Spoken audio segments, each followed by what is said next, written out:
Good afternoon, I'm Wendy Petrie and this is your afternoon news fix for Friday, the 8th of August. Israel's enacting a full military occupation of Gaza after 9 hours of Security Cabinet discussions. The plan will force more than 1 million Palestinians out of Gaza City and into compounds in southern Gaza.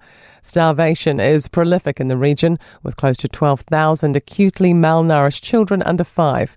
Former US General Mark Schwartz told the BBC there's a sense of urgency about finding a way forward. The Arab countries, first and foremost Egypt and the Kingdom of Jordan, need to play an important advisory role inside of Gaza, both for security and certainly for governance. An investigation's underway after human remains were discovered on a beach in Waiho Bay near the tip of East Cape just before midday. Police say the identification process may take some time as they try to determine the age of the remains. Australian police believe Erin Patterson tried to poison her estranged husband, Simon Patterson, before hosting the fatal mushroom lunch. Simon Patterson says he was served a toxic penne pasta and chicken korma curry in the years before 3 of his family members were killed. After Erin Patterson's arrest in November 2023, police also charged her with 1 count of attempted murder of Simon Patterson from July. Sky News correspondent Holly Stern says the charges were never pursued. The criminal allegations were split into 2 essentially, and later these attempted murder charges were dropped and this evidence was never allowed to be shared with the jury during the mushroom murder trial. The Lower North Island lost an electorate seat as part of a suite of new boundary changes out today.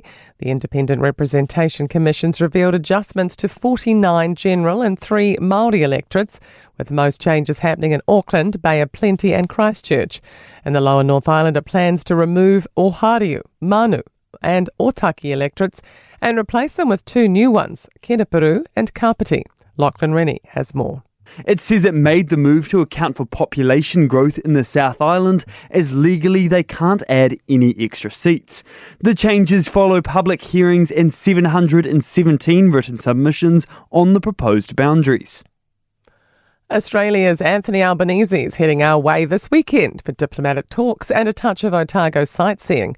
Prime Minister Chris Luxon will host his counterpart in Queenstown over the weekend for their annual meeting. Discussions will cover the bilateral relationship and each country's respective priorities. Sky's Jack Knife says it's the first time Albanese and Luxon have met on New Zealand soil. Military ties, migration between New Zealand to Australia, international issues, trade, all on the agenda. To sport, and the off-season player movements are heating up in netball's ANZ Premiership, with former Diamonds shooter Danelle Wallam leaving the Northern Mystics to take up a new deal back in Australia. Australian football's A-Leagues might be losing a team, with news emerging that Western United are on the brink of folding after suffering recent financial turmoil. And the New Zealand Breakers have confirmed the signing of American big man Robert Baker.